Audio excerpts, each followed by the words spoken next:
Probé el estoicismo por un mes, y si me hubieras dicho hace 30 días que estaría hablando de filósofos romanos como si fueran mis nuevos mejores amigos, te habría dicho que estás loco. Yo, un tipo normal, siguiendo las ideas de Marco Aurelio, Séneca y un esclavo llamado Epicteto. Vamos, ni siquiera puedo seguir una dieta por más de 3 días. Pero algo me picó la curiosidad. ¿Y si estas ideas antiguas podían ayudarme con el caos moderno? El estrés del trabajo, las cuentas, las noticias que no paran de gritar. Así que dije, ¿por qué no? Un mes, vamos a ver qué pasa. Spoiler, no me convertí en un sabio con túnica, pero lo que encontré me voló la cabeza. Quédate, porque esto se pone raro y extrañamente útil. La primera semana fue un desastre con buena intención. Me puse a leer Meditaciones de Marco Aurelio, y mi primer pensamiento fue, este tipo suena como mi abuela dándome consejos desde el más allá. Todo eso de controla lo que puedes, acepta lo que no, suena genial en teoría. Pero luego el Wi-Fi se cayó en medio de una reunión importante y yo estaba gritándole a la pantalla como si fuera un reality show. Intenté el truco estoico de preguntarme, ¿puedo cambiar esto? No podía arreglar el internet, pero sí podía dejar de actuar como si el mundo se acabara. Día 3, me pillé riéndome de mí mismo por primera vez en meses. Progreso pequeño, pero progreso. Aunque honestamente todavía pensaba que esto del estoicismo era para monjes o hipsters con demasiados libros. Semana 2, algo empezó a hacer clic. Leí a Epicteto diciendo que no son las cosas las que nos molestan, sino lo que pensamos de ellas, así que probé eso en el tráfico. Normalmente estaría tocando la bocina como si fuera una sinfonía de furia, pero esta vez me dije, no puedo mover los autos, pero puedo no arruinarme el día. Y funcionó. No fue magia, no canté Kumbaya, pero mi presión arterial agradeció. También empecé a escribir por las noches, como Marco Aurelio.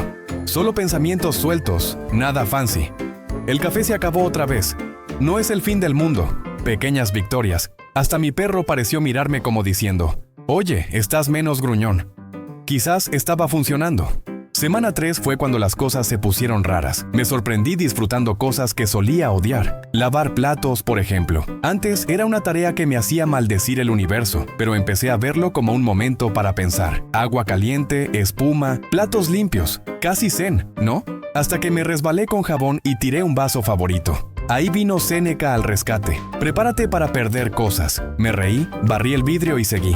Pero no todo fue tan poético. Un día tuve una discusión fea por teléfono y perdí los estribos. El estoicismo no me volvió perfecto, solo me dio una linterna para ver mis propios líos. Y eso ya era algo.